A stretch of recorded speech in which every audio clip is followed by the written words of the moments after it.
আমার দোস্ত, ঈমান হলো জান্নাতে যাওয়ার 1 নাম্বার শর্ত। যদি সেই ঈমান বাঁচাতে চান, 3টা অপরাধ থেকে নিজেকে মুক্ত রাখুন।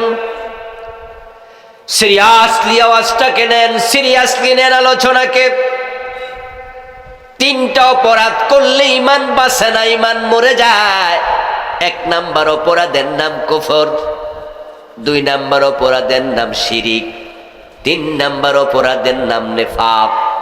এই 3টার সাথে জড়িত হবে যে কাফের হবে, সে বেঈমান হবে। সে সূরাতুল কাহফের 107 নম্বর আয়াতে আল্লাহ তাআলা বলছেন, ইন্নাল্লাযীনা আমানু, নিশ্চয়ই যারা ঈমান আনে, ওয়া আমিলুস সালিহাত, এবং নেক আমল করে, কানাত লাহুম জান্নাতুল ফিরদাউসি নুজুলা, এই 2টি কাজ করলে তাদের জন্য জান্নাতুল ফিরদাউস আল্লাহ প্রস্তুত করে রেখেছে। যারা ঈমান আনবে এবং নেক আমল করবে, তাদের জন্য জান্নাত বানাইছেন কে? ঘোষণা দিলেন কে? সূরা বুরুজের 11 নম্বর আয়াতে একই কথা বলেছেন, ইন্নাল্লাযীনা আমানু ওয়া আমিলুস সালিহাতি লাহুম জান্নাতুন তাজরি মিন তাহতিহাল আনহার। বিভিন্ন আয়াতে আল্লাহ তাআলা বলেন, যারা ঈমান আনবে এবং নেক আমল করবে, আমি আল্লাহ তাদের জন্যই জান্নাত বানাইছি। আপনাদেরকে কিছু প্রশ্ন করব, পারলে জবাব দিয়েন। আমাদের আকীদা, বিশ্বাস কি আল্লাহ জান্নাত বানাবেন না বানায়া ফেলছেন? জান্নাতের যে নিয়ামত গুলো আমরা ভোগ করব, এগুলো বানানো হবে না বানানো হইছে? জান্নাত রেডি আছে না রেডি হবে? তো রেডি যেহেতু আছে, যাওয়ার জন্য আমাদের রেডি হওয়া দরকার আছে না নাই? বাড়িওয়ালা রান্দা বাইন্দা রেডি, মেহমান আসে না। আল্লাহ জান্নাত বানায়া রেডি, আমরা জান্নাতের দিকে যাই না।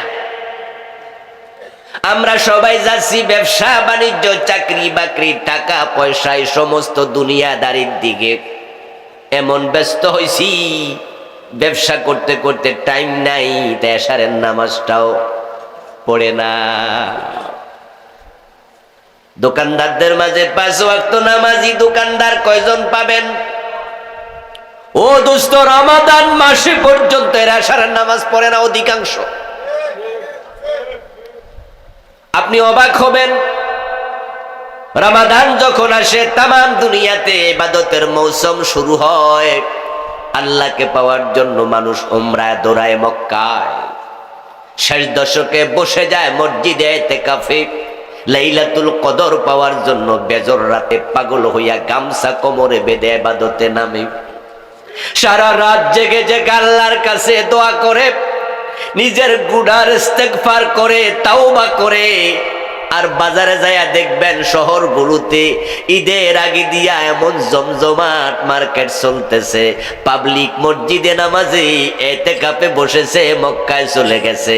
আর দোকানদারদের শতকরা 80 থেকে 90 জন পাবেন সারা রাত ব্যবসা করে। তারা তাহাজ্জুদ দূরের কথা, রমজানে তারাবি দূরের কথা, এশার ফরজটাও করে নাই।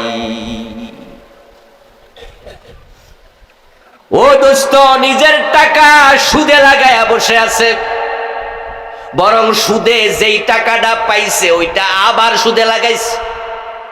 শুরু করছিল 50,000 দিয়া, এখন 5 লাখ টাকার মালিক হয়ে গেছে। সুদ খাইতে খাইতে শুরু করছে 5 লাখ দিয়া, এখন 1 কোটি টাকার মালিক হয়ে গেছে।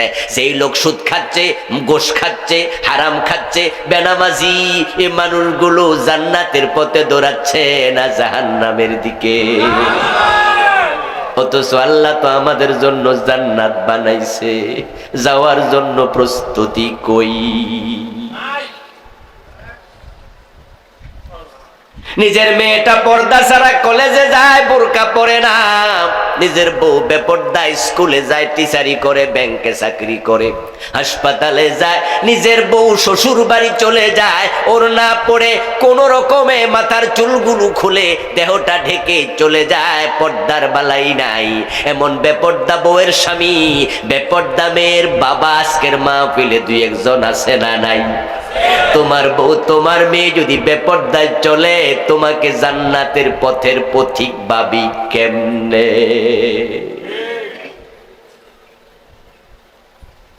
নবীজি মুহাম্মদ সাল্লাল্লাহু আলাইহি ওয়াসাল্লাম বলেছেন, আদ-দায়ুসু লা ইয়াদখুলুল জান্নাহ। যারা দায়ুস তারা জান্নাতে যাবে না। তো জান্নাতে যদি না যায়, জায়গা আছে আর একটা, এটার নাম কি? মাঝখানে কোনো রাস্তা আছে নাকি?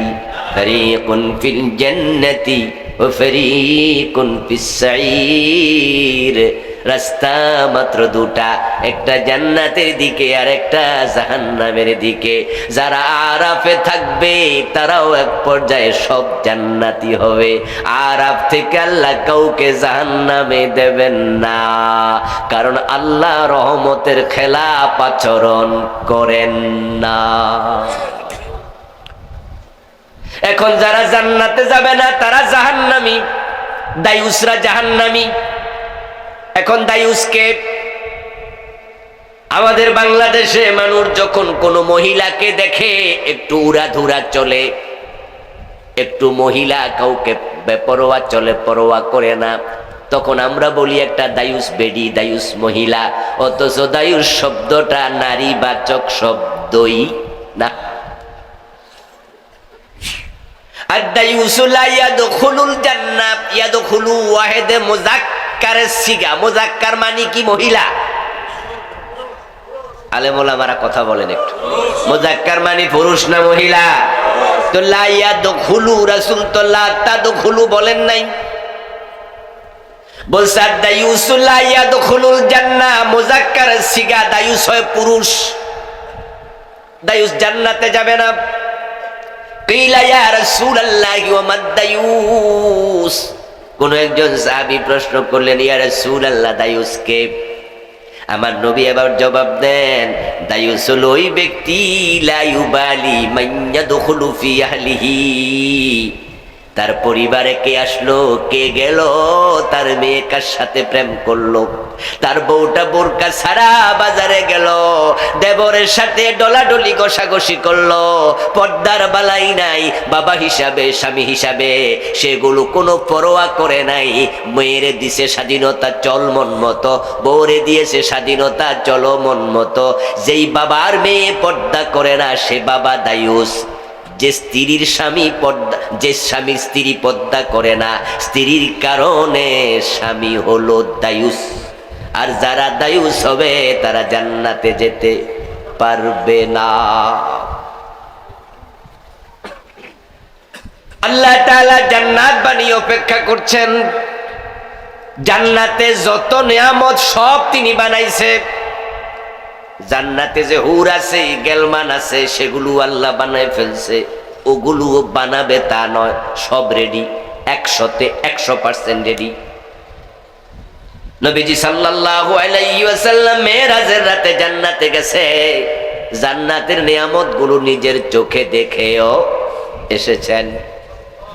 ইভেন উনার হুর সহ তিনি দেখে এসেছেন।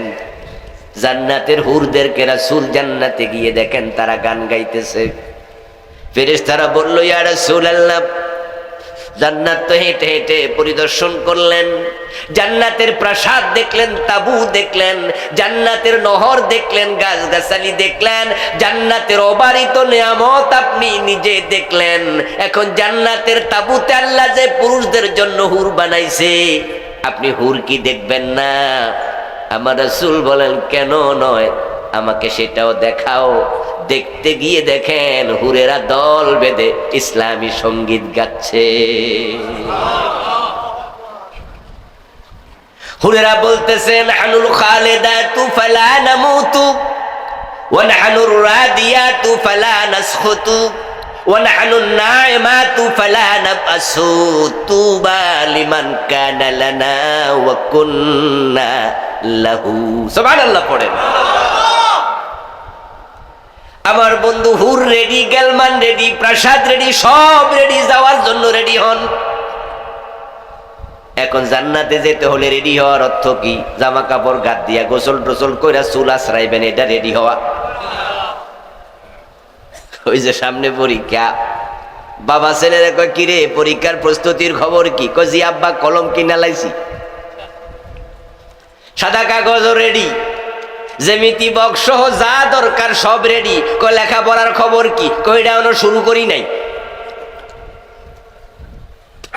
ও দোস্ত, পরীক্ষার সময় তোমার কাগজ রেডি, কলম রেডি, সব রেডি, লেখাপড়া রেডি নয়, প্রশ্ন পাইলে লিখবা কি? এ পরীক্ষায় পাস না ফেল? কথা বলতে হবে তো প্রিয় ভাইরা, পাস না ফেল?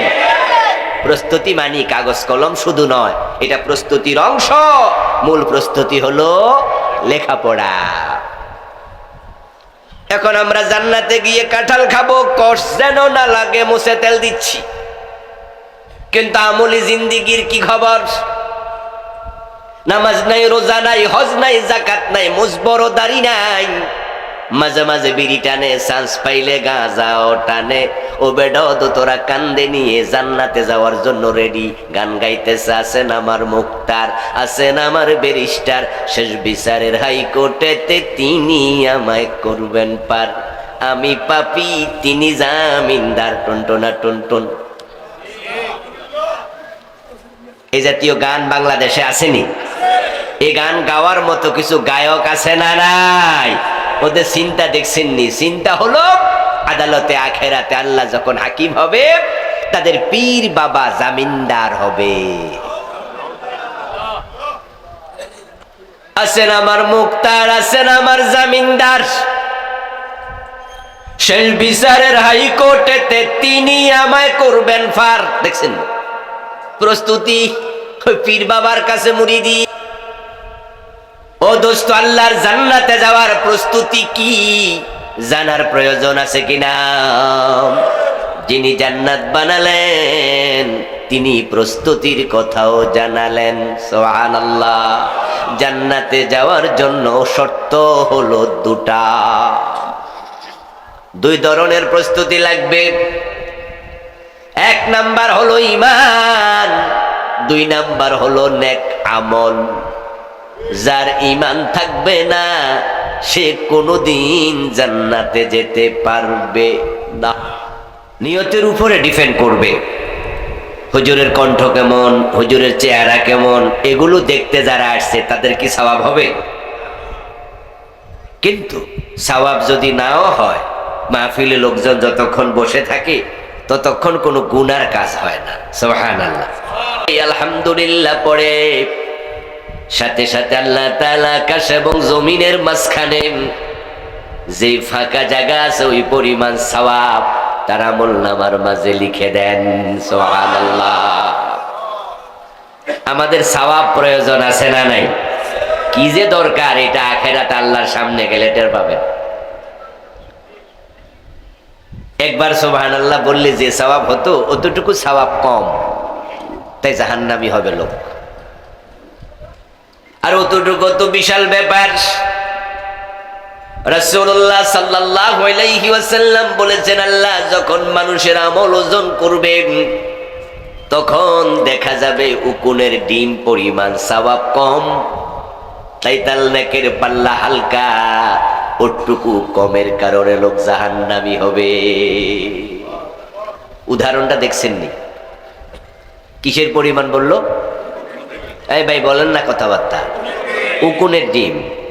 এই হাদিস পড়ে আমি অবাক হইলাম যে রাসূলুল্লাহ এত বুদ্ধি করতে পাইল যে ওই দেশও বোঝা গেল উকুনের উকুন আছে। উকুন তো বোঝেন নাকি?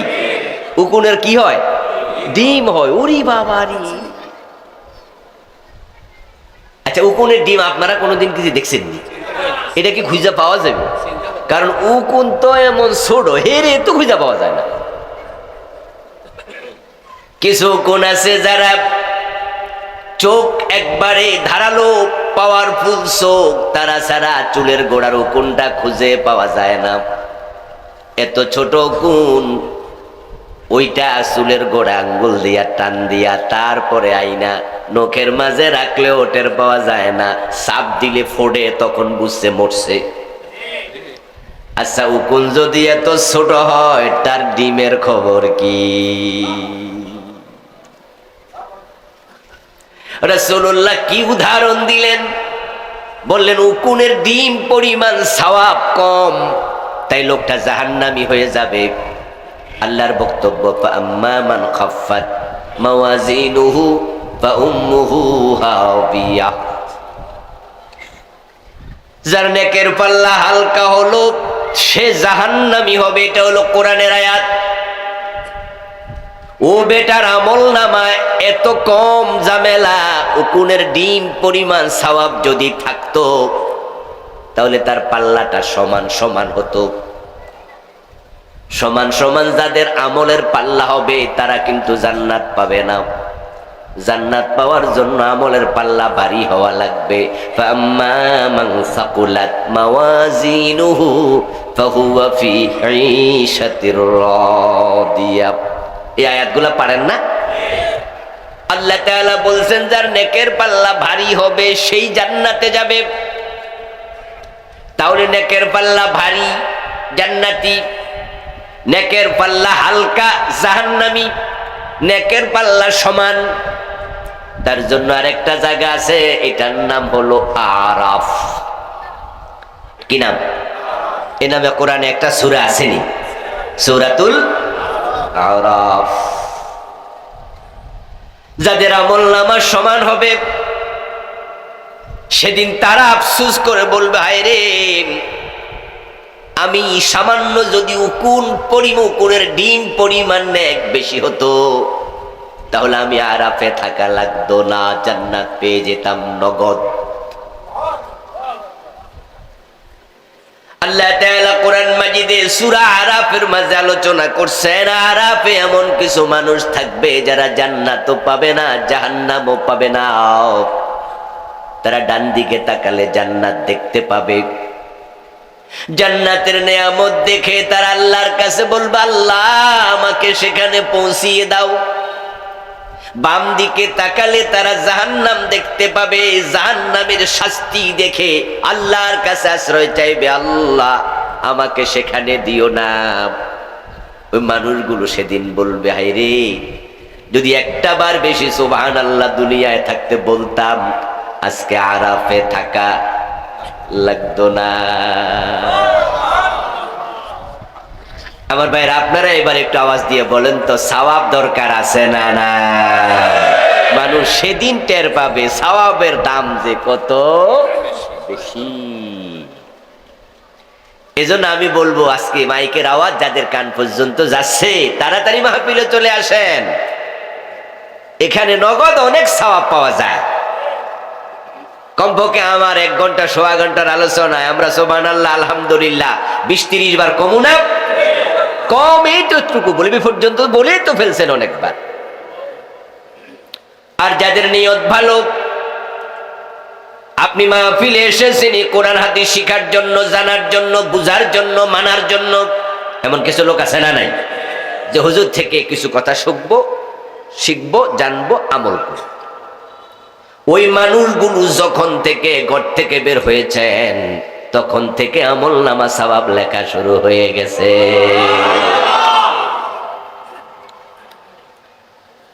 পেনটা আমার দিকে দিয়া।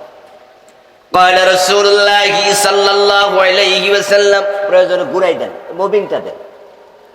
প্রিয় নবীজি বলেছেন, মান খারাজা লিতালাবিল ইলমি কানা কাফফারাতান লিমা মাদাম। নবীজি মুহাম্মদ বলেন, যে ব্যক্তি কোরআনের হাদিসের ইলম শিখার জন্য ঘর থেকে কদম দেয়, নিয়ত যদি সহি থাকে, কদম দেওয়ার সাথে সাথে অতীতের সব সগীরা গুনাহ আল্লাহ মাফ করে দেয়। কানা কাফফারাতান লিমা মাদা, অতীতে যত গুনাহ করেছে তার কোরআনের পথের কদম গুনার কাফফারা হয়ে যায়। এবং আপনি মাহফিলে যতক্ষণ বসে থাকবেন ততক্ষণ যদি আপনি আজকে বাড়িতে নফল নামাজ পড়তে থাকতেন, যতক্ষণ বসে থাকবেন আল্লাহ তাআলা ওই ইবাদতের সওয়াব আমলনামায় দিতেই থাকবে। তো যারা আজকে ঘরে বসে আছেন তারা কি এই সওয়াব পাবেন? কেন বঞ্চিত হলেন? এলাকার যুবকেরা তো কষ্ট করে আয়োজন করলো, এই মাঠ কানায় কানায় কেন ভর্তি হলো না? এলাকার লোক আসলে তো ভর্তি হয়ে যেত। তারা হতভাগা, তারা দুর্ভাগা, যারা কোরআনের তাফসীরে দাওয়াত পাওয়ার পরও আসার যোগ্যতা ছিল, কাছেই ছিল, আসতে পারতো, আসে নাই। আমরা আল্লাহর কাছে তাদের জন্য দোয়া করি, তাদেরকে আল্লাহ আসার তৌফিক দান করুক, বলেন আমিন। আসেন প্রিয় ভাইরা, আমরা আলোচনায় ঢুকতে চাই। আল্লাহ তাআলার বড় করুণা যে আল্লাহ তাআলা আমাদেরকে 15.5 বছর পরে এখন নিশ্চিন্তে, নির্দ্বিধায়, নির্বিঘ্নে, নিঃসংকোচে বুক ফুলাইয়া কোরআনের কথার পরিবেশ আল্লাহ দিয়েছে, ঠিক না? 15.5 বছর পরে আমরা অগাস্টের 5 তারিখ থেকে কোরআনের কথা বলতে এখন কারো কাছে অনুমতির জন্য যাওয়ার প্রয়োজন আর নাই। আমরা একটি দুঃসময় পার করেছি। এ বিষয়ে আপনারা গতকালকে কথা শুনেছেন, আজকেও শুনেছেন। আমি জাস্ট আল্লাহর কৃতজ্ঞতা স্বরূপ 1-2 মিনিট বলে আমার মূল আর পর্বে চলে যাব। যদি এটা অগাস্টের 5 তারিখের আগে হতো তাহলে মাহফিলটা এখানে করা যেত না। আল্লাহ তাআলার বড় করুণা আমাদের প্রতি, বড় দয়া। আমি না অগাস্টের 5 তারিখের আগ পর্যন্ত মাঝে মাঝে হতাশ হতাম, ভয় পেতাম। আমি মিশরে গিয়েছি, মিশর দেখার জন্য, মুসা নবীর দেশ তুরে সাইনা দেখার জন্য গিয়েছি, কারুনের ধ্বংসাবশেষ দেখার জন্য ফাইয়ুম গিয়েছি। ওই মিশরে 100 বছরের কাছাকাছি, 50 বছরের বেশি ইসলাম পন্থীদের উপর জুলুম চলছে। ওই দেশে ইসলামী আন্দোলন, যেটার নাম হলো ইখওয়ানুল মুসলিমিন, মুসলিম ব্রাদারহুড। হোসনি মুবারক 3 যুগের মতো ওদের উপর জুলুম করেছে। জামাল নাসের, সে সৈয়দ কুতুব শহীদ রাহেমাহুল্লাহ সহ, হাসান আল বান্না সহ, জয়নব আল গাজালি সহ ইখওয়ানের বড় বড় নেতাদেরকে ফাঁসি দিয়েছে, জেলে দিয়েছে, অত্যাচার করেছে। তারপরে সিসি আইসা এখনো একযোগ হয়ে গেল, ওদেরকে শত শত ফাঁসি দিয়েছে। তা আমি ভাবতাম ওদের যদি 50 বছরের বেশি রক্ত দেয়া লাগে, বাংলাদেশে আল্লাহ জানে আর কতদিন রক্ত দিতে হবে। যখন 1947-এ দেশ বিভক্ত হয় তখন থেকে কাশ্মীরের মুসলমান রক্ত দেয়া শুরু করছে। আর 20-15 বছর পরে আরেকটা 47 আসবে, প্রায় 100 বছরের কাছাকাছি কাশ্মীরের মুসলমান রক্ত দিচ্ছে। আমি 5 আগস্টের আগে ভাবতাম কাশ্মীর যদি প্রায় 100 বছর রক্ত দেয়া লাগে, ইখওয়ান মিশরে দেয়া লাগে, বাংলাদেশের খবর কি আল্লাহই জানে। মাতা নাসরুল্লাহ, ও আল্লাহ তোমার সাহায্য কত দূর আর কত আর কত। কিন্তু আল্লাহ তাআলা এত অল্প সময় আমাদেরকে জালেমদের থেকে মুক্ত করে জালেমদেরকে নির্বাসনে পাঠাবেন।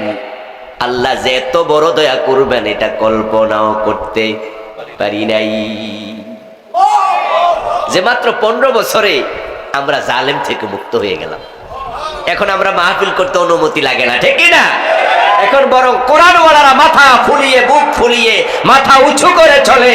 এখন রামেরা বামেরা মাথা নিচু করছে। এখন হাসানুল হক এনু, রাশেদ খান মেনন এবং তাদের দোসর যারা, তারা মাথা নিচু করছে, ঠিক কিনা? আর আমরা কোরআনওয়ালারা আলহামদুলিল্লাহ, আমরা এখন বুক ফুলিয়ে কথা বলছি। এই 15 বছরের ব্যবধানে এত বড় বিজয় আল্লাহ দিয়ে দেবে। হওয়ার পরে একটু অঙ্কের হিসাব মিলালাম যে কারণটা কি।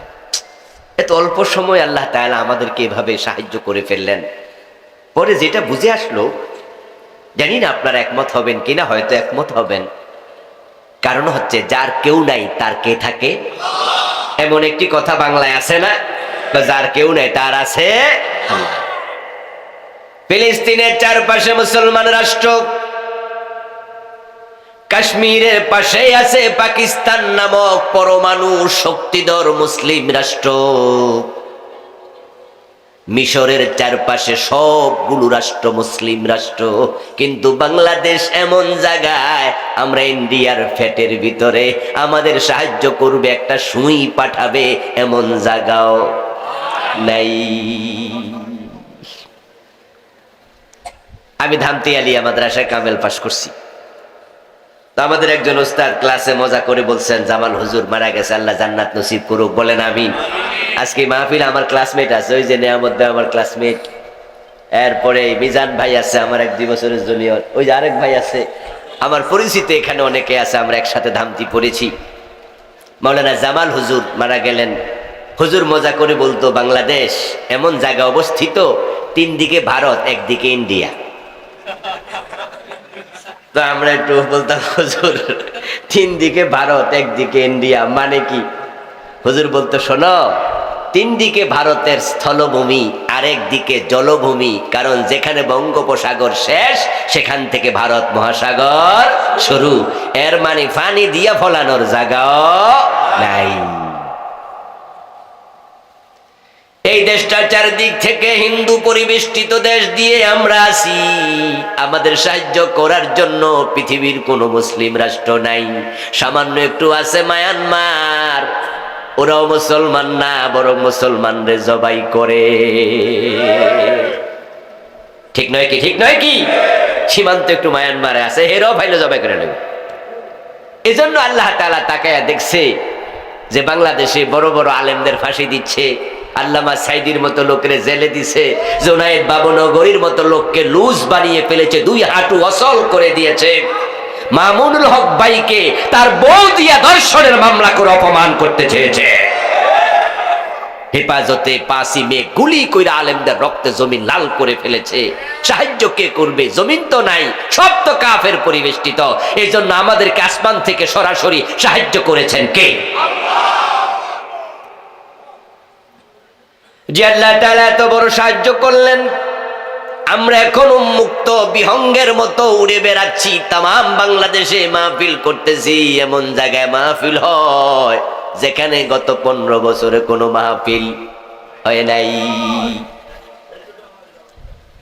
আমার বন্ধু, যে আল্লাহ তাআলা আমাদেরকে অবারিত সুযোগ দিলেন, আসুন আলোচনার শুরুতেই মন প্রাণ উজাড় করে, অন্তরের সবটুকুন শ্রদ্ধা এবং ভালোবাসা দিয়ে আমাদের মনিব আল্লাহ তাআলাকে শুকরিয়া জানাই, কৃতজ্ঞতা জানাই। সবাই মিলে জোরে জোরে একবার কালিমাত শুকর পড়ি, আলহামদুলিল্লাহ।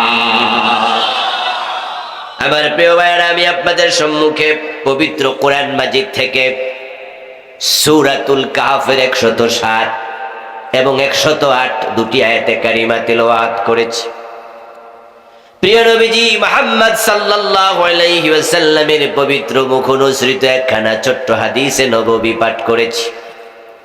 আল্লাহ তাআলা তৌফিক দান করলে এখান থেকে কিছু কথা বলবো ইনশাআল্লাহ। সূরাতুল কাহফের 107 নম্বর আয়াতে আল্লাহ তাআলা বলছেন, ইন্নাল্লাযীনা আমানু, নিশ্চয়ই যারা ঈমান আনে, ওয়া আমিলুস সালিহাত, এবং নেক আমল করে, কানাত লাহুম জান্নাতুল ফিরদাউসি নুজুলা, এই দুটি কাজ করলে তাদের জন্য জান্নাতুল ফিরদাউস আল্লাহ প্রস্তুত করে রেখেছে। যারা ঈমান আনবে এবং নেক আমল করবে তাদের জন্য জান্নাত বানাইছেন কে? ঘোষণা দিলেন কে? সূরা বুরুজের 11 নম্বর আয়াতে একই কথা বলেছেন, ইন্নাল্লাযীনা আমানু ওয়া আমিলুস সালিহাতি লাহুম জান্নাতুন তাজরি মিন তাহতিহাল আনহার। বিভিন্ন আয়াতে আল্লাহ তাআলা বলেন, যারা ঈমান আনবে এবং নেক আমল করবে আমি আল্লাহ তাদের জন্যই জান্নাত বানাইছি। আপনাদেরকে কিছু প্রশ্ন করব, পারলে জবাব দিয়েন। আমাদের আকীদা বিশ্বাস কি? আল্লাহ জান্নাত বানাবেন না বানাইয়া ফেলছেন? জান্নাতের যে নিয়ামত গুলো আমরা ভোগ করব এগুলো বানানো হবে না বানানো হইছে? জান্নাত রেডি আছে না রেডি হবে?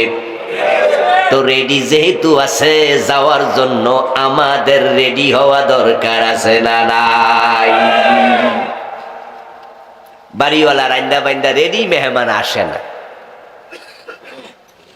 আল্লাহ জান্নাত বানায়া রেডি, আমরা জান্নাতের দিকে যাই না। আমরা সবাই যাচ্ছি ব্যবসা বাণিজ্য, চাকরি বাকরি, টাকা পয়সা, এই সমস্ত দুনিয়াদারির দিকে। এমন ব্যস্ত হইছি, ব্যবসা করতে করতে টাইম নাই, এশারের নামাজটাও পড়ে না। দোকানদারদের মাঝে 5 ওয়াক্ত নামাজি দোকানদার কয়জন পাবেন? ও দোস্ত, রমাদান মাসে পর্যন্ত এরা এশারের নামাজ পড়ে না অধিকাংশ। আপনি অবাক হবেন, রমাদান যখন আসে তামাম দুনিয়াতে ইবাদতের মৌসুম শুরু হয়। আল্লাহকে পাওয়ার জন্য মানুষ উমরায় দৌড়ায় মক্কায়। শেষ দশকে বসে যায় মসজিদে ইতিকাফে। লাইলাতুল কদর পাওয়ার জন্য বেজর রাতে পাগল হইয়া গামছা কোমরে বেঁধে ইবাদতে নামে। সারা রাত জেগে জেগে আল্লাহর কাছে দোয়া করে, নিজের গুনার ইস্তেগফার করে, তাওবা করে। আর বাজারে যায়া দেখবেন শহরগুলোতে ঈদের আগে দিয়া এমন জমজমাট মার্কেট চলতেছে, পাবলিক মসজিদে নামাজে ইতিকাফে বসেছে, মক্কায় চলে গেছে। আর দোকানদারদের শতকরা 80 থেকে 90 জন পাবেন সারা রাত ব্যবসা করে। তারা তাহাজ্জুদ দূরের কথা, রমজানে তারাবি দূরের কথা, এশার ফরজটাও করে নাই।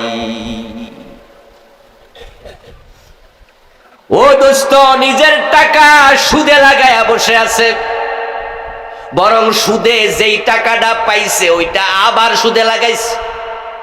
শুরু করছিল 50,000 দিয়া, এখন 5 লাখ টাকার মালিক হয়ে গেছে। সুদ খাইতে খাইতে শুরু করছে 5 লাখ দিয়া, এখন 1 কোটি টাকার মালিক হয়ে গেছে। যেই লোক সুদ খাচ্ছে, গোশ খাচ্ছে, হারাম খাচ্ছে, বেনামাজি, এই মানুষগুলো জান্নাতের পথে দৌড়াচ্ছে না জাহান্নামের দিকে? অথচ আল্লাহ তো আমাদের জন্য জান্নাত বানাইছে, যাওয়ার জন্য প্রস্তুতি কই? নিজের মেয়েটা পর্দা ছাড়া কলেজে যায়, বোরকা পরে না। নিজের বউ বেপর্দায় স্কুলে যায়, টিচারি করে, ব্যাংকে চাকরি করে, হাসপাতালে যায়। নিজের বউ শ্বশুর বাড়ি চলে যায়, ওড়না পরে কোন রকমে মাথার চুলগুলো খুলে দেহটা ঢেকে চলে যায়, পর্দার বালাই নাই। এমন বেপর্দা বউয়ের স্বামী, বেপর্দা মেয়ের বাবা আজকের মাহফিলে 2-1 জন আছে না নাই? তোমার বউ, তোমার মেয়ে যদি বেপর্দায় চলে, তোমাকে জান্নাতের পথের পথিক ভাবি কেমনে?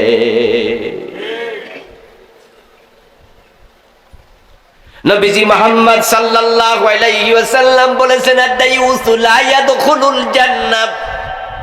যারা দায়ুস তারা জান্নাতে যাবে না। তো জান্নাতে যদি না যায়, জায়গা আছে আর একটা, এটার নাম কি? মাঝখানে কোন রাস্তা আছে নাকি? ফারিকুন ফিল জান্নাতি ওয়া ফারিকুন ফিস সাঈর। রাস্তা মাত্র দুটা, একটা জান্নাতের দিকে আর একটা জাহান্নামের দিকে। যারা আরাফে থাকবে তারাও এক পর্যায়ে সব জান্নাতি হবে। আরাফ থেকে আল্লাহ কাউকে জাহান্নামে দেবেন না, কারণ আল্লাহ রহমতের খেলাপ আচরণ করেন না। এখন যারা জান্নাতে যাবে না তারা জাহান্নামী, দায়ুসরা জাহান্নামী। এখন দায়ুসকে,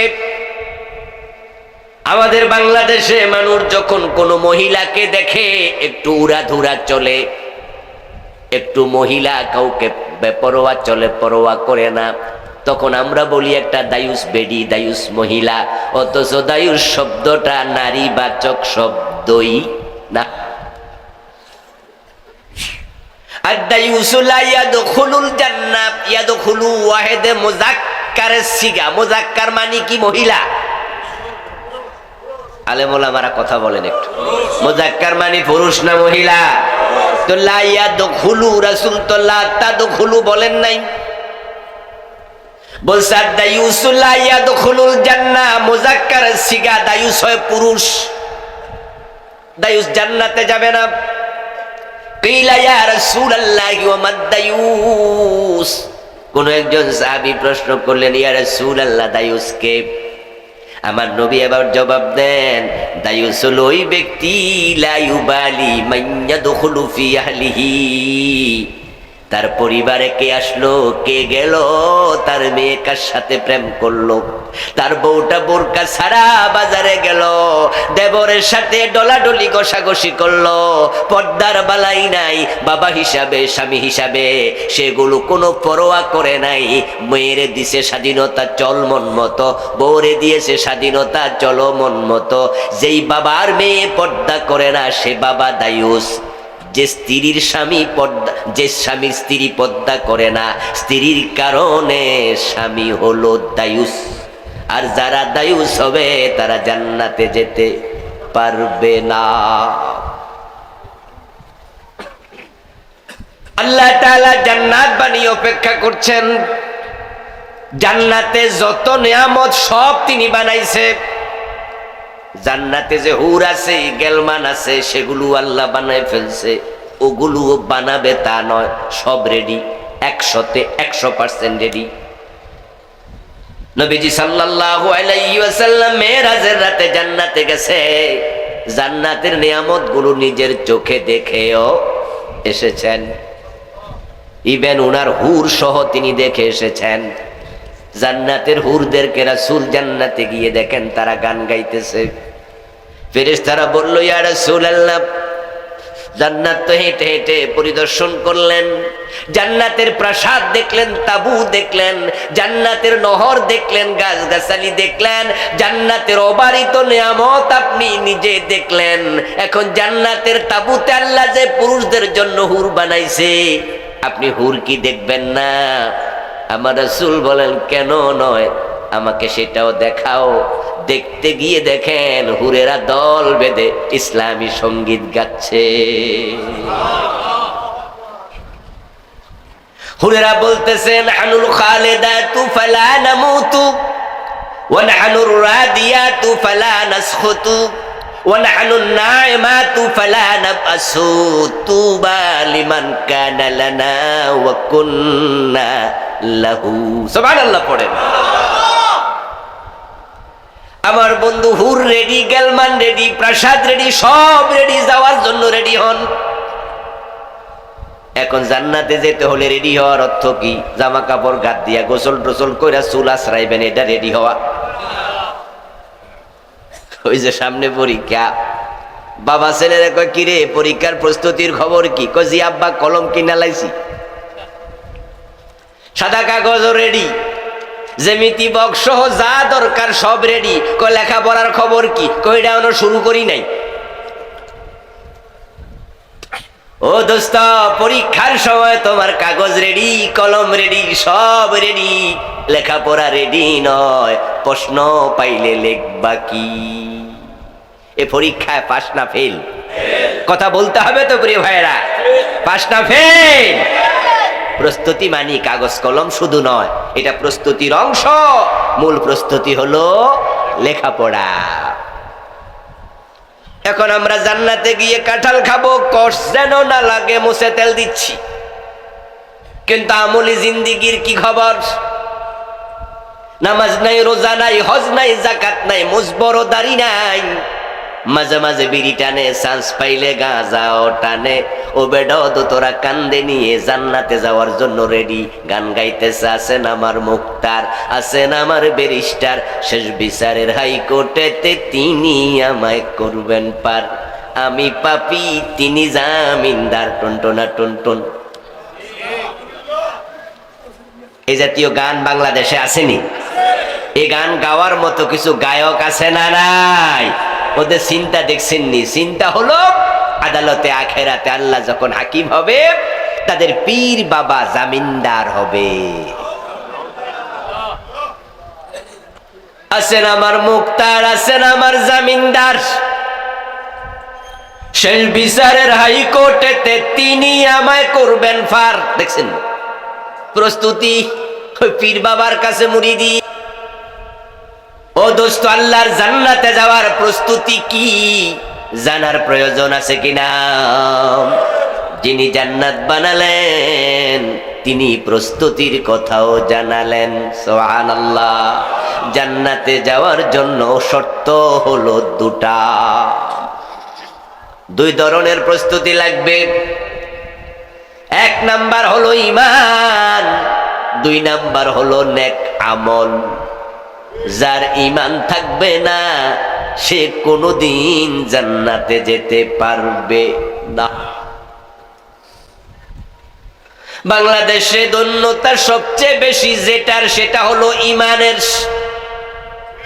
এই দেশে যেটা সবচেয়ে কম মুসলমানদের কাছে, এটার নাম হলো ঈমান।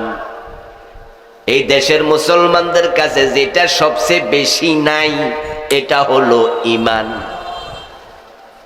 এখনো আলহামদুলিল্লাহ নামাজি আছে অনেক, এখনো রোজাওয়ালা অনেক, এখনো হাজি অনেক, কিন্তু এখন ঈমানওয়ালা অনেক, একথা বলার কোনো সুযোগই।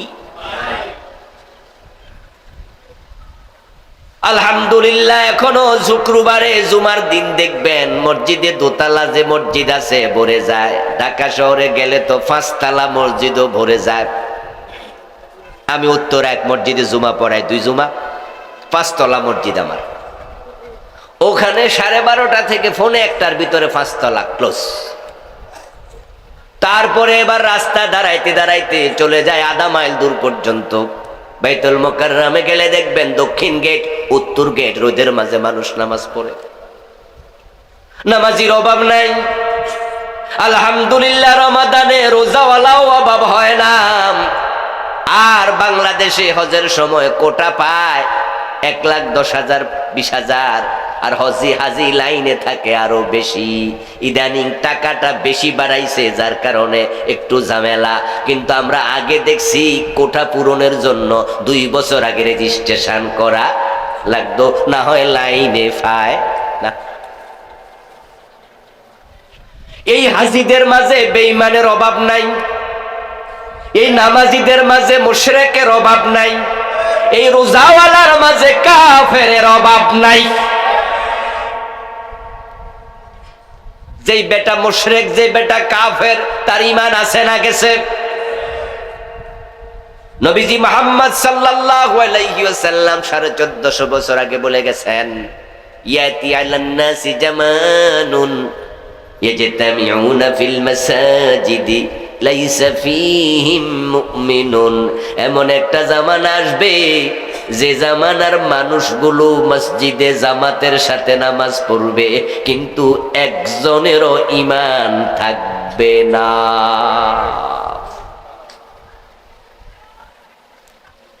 قال رسول الله صلى الله عليه وسلم تكون بين الساعة فتن كقطع الليل المظلم। প্রিয় নবীজি বলে গেছেন একটা জামানা আসবে কিয়ামতের পূর্বে, সূর্য ডুবে গেলে চারদিক থেকে যেমন অন্ধকার ধেয়ে আসে, কিয়ামতের আগে পৃথিবীর চারদিক থেকে কুফরির ফিতনা বের হবে। ইউসবিহু ফিহার রাজুল মুমিনান ফায়ুমসি কাফিরা। ওই জামানায় যারা মুমিন থাকবে তারা সন্ধ্যা বেলায় মুমিন, সকাল বেলায় কাফের হয়ে যাবে। সকাল বেলায় মুমিন, সন্ধ্যা বেলায় কাফের হয়ে যাবে। কি পরিমাণ লোক যে কাফের হবে কল্পনাতীত। আমার দোস্ত, ঈমান হলো জান্নাতে যাওয়ার 1 নাম্বার শর্ত। যদি সেই ঈমান বাঁচাতে চান 3টা অপরাধ থেকে নিজেকে মুক্ত রাখুন। সিরিয়াসলি আওয়াজটাকে নেন, সিরিয়াসলি নেন আলোচনাকে। 3টা অপরাধ করলে ঈমান বাঁচে না, ঈমান মরে যায়। 1 নাম্বার অপরাধের নাম কুফর, 2 নাম্বার অপরাধের নাম শিরিক, 3 নাম্বার অপরাধের নাম নিফাক। এই 3টার সাথে জড়িত হবে যে কাফের হবে, সে বেঈমান হবে, সে বাংলাদেশে 3টা বন্যার পানির চেয়ে আরো বেশি জোরে গতিতে চলছে। আহারে কুফরি, আহারে কুফরি, কি পরিমাণ মানুষ কাফের। কিছুক্ষণ আগে ফখরুদ্দিন ভাই ধর্ম নিরপেক্ষ মতবাদ নিয়ে কথা বলছে না যে ওদেরকে ভোট দিয়েন না। ও দোস্ত, উনি কেন বলেছে? ওয়াজ শুনে 2-1 মনে মনে ভাবছেন নির্বাচনী ওয়াজ চলছে, কারে ভোট দেবে কারে দেবে না, মাহফিলে এগুলো কইয়া লাভ কি? ও দোস্ত, কারণ হলো যারা ধর্ম নিরপেক্ষ মতবাদ অন্তর থেকে লালন করে, আল্লাহর কসম তারা সবগুলো কাফের। তো কাফেরকে সাপোর্ট করলে ইমান থাকবে? ঝামেলা তো এখানে। ভোট শব্দের অর্থ কি? মতামত। ভোট মানি সাপোর্ট। তো যে ধর্ম নিরপেক্ষ, আপনি যদি তাকে সাপোর্ট করেন তাহলে প্রমাণ হলো আপনিও ধর্ম নিরপেক্ষ। যে ধর্মের পক্ষে থাকে না তার ঈমান থাকবে না। ধর্মের ব্যাপারে নিরপেক্ষ থাকার কোনো সুযোগ নাই। আপনারা আজকের মাহফিলে যারা আছেন, আপনারা কি ধর্মের পক্ষের লোক নাকি অন্য কিছু? ধর্মের পক্ষে সবাই? ধর্মের পক্ষে যদি কেউ না থাকে তাহলে বিপক্ষে না? পক্ষে না তো বিপক্ষে। নিরপেক্ষ কোনো শব্দই তো নাই। এটা তো একটা মিথ্যা কথা, ধোঁকাবাজি কথা। কোরআন মাজিদ আল্লাহ তাআলা বলেছেন পক্ষ দুটি, লাকুম দীনুকুম। পরেরটা কি বলেন না? সবাই তো পারেন। পক্ষ হলো দুটা, লাকুম দীনুকুম, তোমাদের জন্য তোমাদের ধর্ম। এবার চলে গেল যারা বাহিরে সব। এবার দ্বিতীয় পক্ষ হলো ওয়ালিয়া দিন, আমার ধর্ম আমার জন্য। সুবহানাল্লাহ। তোমাদের ধর্ম তোমাদের, আমার ধর্ম আমার। তাহলে দল কয়টা হলো? মাঝামাঝি কোন দল?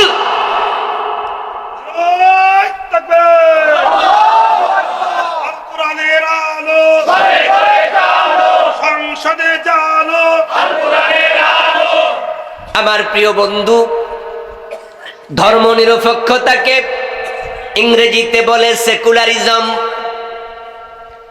এই সেকুলারিজম যারা ফলো করবে তারা কেন বেঈমান হবে? কারণটা কি? কেন কুফরি হয়? এই দেশে ইসলামী দলের বাহিরে যত দল আছে সবগুলো ধর্ম নিরপেক্ষ দল। এই কোরআনকে যারা সংবিধান মানে না, মানতে চায় না, তারা সব বেঈমান। সব কি?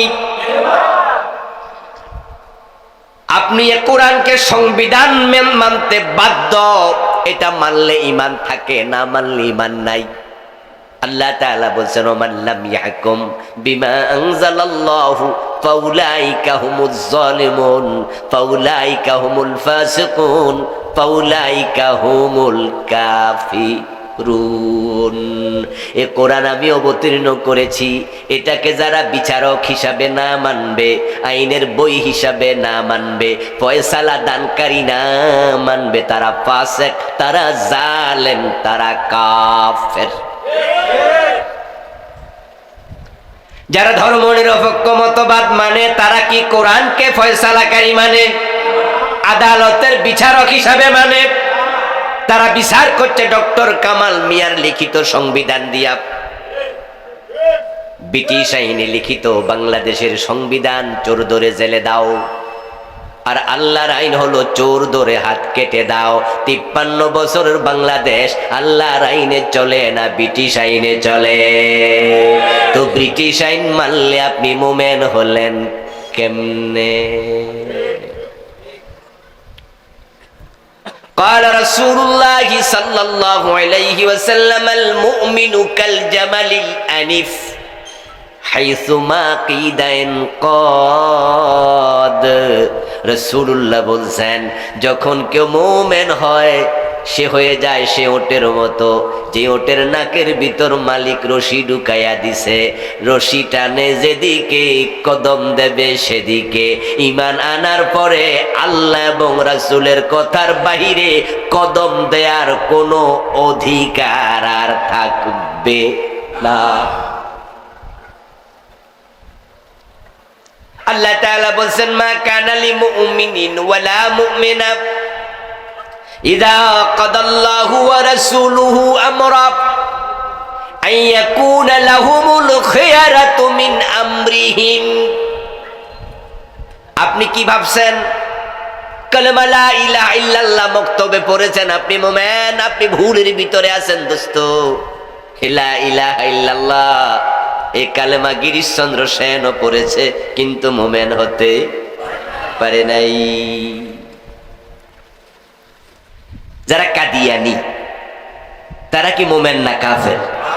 সবাই বলেন, সবাই বলেন, কাদিয়ানিরা মুমিন না কাফের? আচ্ছা, কাদিয়ানীদের মসজিদে কি লা ইলাহা ইল্লাল্লাহ আশহাদু আন্না মুহাম্মাদুর রাসূলুল্লাহ আযান হয় না? তো কাদিয়ানী যে মুয়াজ্জিন হে তো লা ইলাহা ইল্লাল্লাহ আযানই দেয়, এই কাফের কেন? দিনে 5 বার আযান দেয়। লা ইলাহা ইল্লাল্লাহ মুহাম্মাদুর রাসূলুল্লাহ এটা পড়লে যদি মুমিন হয়, গিরিশচন্দ্র সেন কেন কাফের? এ কোরআন যখন বঙ্গানুবাদ করে ভাই গিরিশচন্দ্র সেন লা ইলাহা ইল্লাল্লাহ কালেমা কি পড়ে নাই, বলে নাই, লিখে নাই, গবেষণা করে নাই? তো মুমিন নয় কেন? কারণ এই কালেমা লালন অন্তরে করত না, শুধু মুখে পড়ছে। মদিনায় যে সমস্ত লোক রাসূলুল্লাহ সাল্লাল্লাহু আলাইহি ওয়াসাল্লামের হাতে হাত রেখে কালেমা পড়েছিল, তাদের মাঝে একজনের নাম ছিল আব্দুল্লাহ ইবনে উবাই। নবীর হাতে কালেমা পড়লো, কিন্তু সে মুনাফিকদের সরদার, তার অবস্থান হবে জাহান্নামে সবার নিচে। অথচ কালেমা পড়েছে বিশ্ব নবীর হাতে। কালেমা পড়লে মুমিন নয়। তবে হ্যাঁ, মুমিন হওয়ার জন্য কালেমা পড়তেই হবে। ও প্রিয় ভাই, আপনি ঈমান আনার পরে আমার আল্লাহ বলছে মা কানা লিল মুমিনিন ওয়ালা মুমিনা ইযা কাদাল্লাহু ওয়া রাসূলুহু আমরা আন ইয়াকুনা লাহুমুল খিয়ারাতু মিন আমরিহিম। ঈমান যখন এনেছো, নারী হওয়ার পুরুষ হও, ঈমান আনার পরে আল্লাহ এবং রাসূল যা ফয়সালা দেয়, যে আইন জানায়, সে ব্যাপারে মানবো কি মানবো না এই চিন্তা করার অধিকার তোমার নাই। বরং আইয়াকুলু সামিনা ওয়া আতানা, কথা শুধু একটা, শুনলাম আর মানলাম, শুনলাম আর মানলাম। শুনতে দেরি, মানতে দেরি করবা, ঈমান থাকবে না।